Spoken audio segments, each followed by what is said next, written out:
पाठ 4 कन्याकुमारी चले। सबसे पहले पाठ परिचय। छुट्टियों में कहीं घूमने से दिमाग तरोताज़ा हो जाता है और ज्ञान भी बढ़ता है। चलो आज कन्याकुमारी की सैर करके आएँ। छुट्टियों का इंतज़ार हम सभी को बड़ी बेसब्री से रहता है, खासकर बच्चों को, क्योंकि जब छुट्टियाँ चल रही होती हैं तब हमारा मन करता ही है कि चलो थोड़ा सा कहीं घूम फिर के आया जाए। इससे दिमाग भी तरोताज़ा हो जाता है और ज्ञान भी बढ़ता है। अब आप कहेंगे कि घूमने फिरने से ज्ञान कैसे बढ़ता है? तो जब हम किसी नई जगह में घूमने जाते हैं तो हमें वहाँ की चीज़ों के बारे में बहुत जानकारी मिलती है। वहाँ की भाषा, बोल चाल, रहन सहन, वहाँ के खाने के बारे में, वहाँ के इतिहास के बारे में, मंदिरों के बारे में, किसी स्पेशल जगह के बारे में पता चलता है और इससे हमारा ज्ञान भी बढ़ता है। अब आइए पाठ की ओर चलते हैं। आप यहाँ देख सकते हैं कि बच्चे किस तरीके से छुट्टियों में मज़े कर रहे हैं, है ना? आप सभी भी छुट्टियों में इसी तरह मज़े करते होंगे। दिसंबर महीने में क्रिसमस की छुट्टियाँ थी। कड़ाके की ठंड पड़ रही थी। नेहा बोली, पापा बहुत ठंड लग रही है, इससे बचने के लिए क्या किया जाए? अरे रजाई में बैठकर मूंगफली और मेवे खाओ, सर्दी अपने आप भाग भाग जाएगी, पापा ने हंसते हुए जवाब दिया। दिसंबर के महीने में ठंड बहुत ज़्यादा पड़ जाती है ना? तब नेहा अपने पापा से बोली कि पापा बहुत ज़्यादा ठंड लग रही है, क्या किया जाए क्या किया जाए? तो पापा ने फिर कहा मजाक से कि रजाई के अंदर बैठ जाओ और मूंगफली और मेवे खाओ। तब नेहा ने कहा नहीं पापा, मजाक नहीं, क्या ऐसा नहीं हो सकता कि हम किसी जगह चले जहाँ इतनी सर्दी ना हो? रजत ने कहा पापा से। पापा सोचते हुए बोले, दक्षिण भारत में इन दिनों ठंड नहीं होती, वहाँ मौसम बहुत सुहावना होता है, तुम सबको छुट्टियाँ भी है, चलो वहीं जाने का प्रोग्राम बनाते हैं। तभी पापा ने थोड़ा सोचा और कहा कि दक्षिण भारत में इन दिनों ठंड नहीं होती, वहाँ का मौसम भी बहुत अच्छा होता है और सभी को छुट्टियाँ भी थी, तो चलो फिर वहीं जाने का प्रोग्राम बनाते हैं छुट्टी में घूमने का।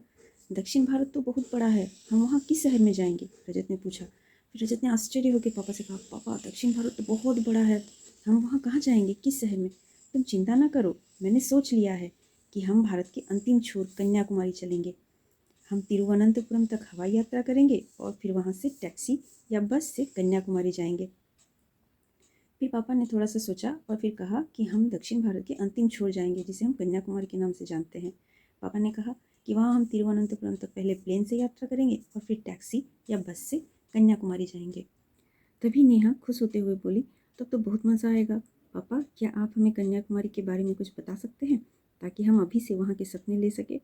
जब कहीं घूमने जाने का प्लानिंग बन रहा होता है तब हमारे मन में उसके बारे में बहुत सारी उत्सुकताएं पैदा होती हैं, वहाँ के उस जगह के बारे में। यही चीज़ नेहा और रजत के साथ भी हुई।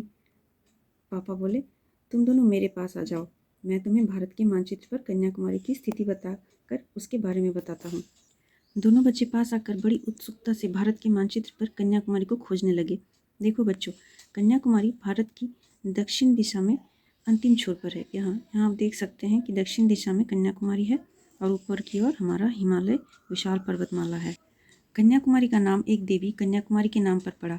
यहाँ 3 सागरों का संगम होता है, अरब सागर, बंगाल की खाड़ी और हिंद महासागर, इन तीनों का यहाँ संगम होता है। यहाँ के सूर्योदय तथा सूर्यास्त देखने लायक होते हैं। पूर्णिमा के दिन यहाँ से शाम के समय चंद्रमा का उदय तथा सूर्य का अस्त होना एक साथ देखे जा सकते हैं।